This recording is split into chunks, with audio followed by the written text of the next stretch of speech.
কোথায় যেন শুনেছিলাম হরিণ এক লাফে 23 হাত অতিক্রম করতে পারে, আর বাঘ 22 হাত অতিক্রম করতে পারে।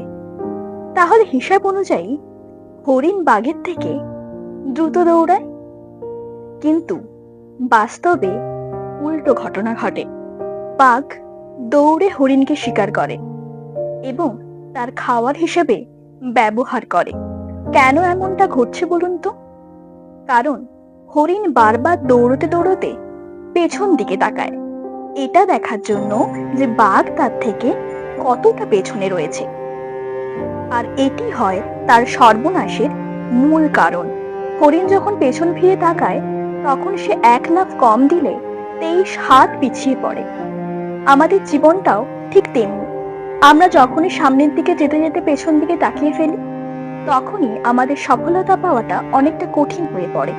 তাই আপনার পেছনে কে কি বলল, কে কি সমালোচনা করলো, এসব নিয়ে ভ্রুক্ষেপ করবেন না।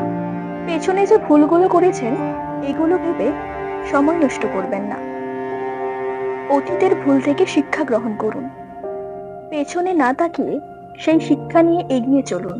তাহলে জীবনে সফলতা আপনার জন্যই অপেক্ষা করছে।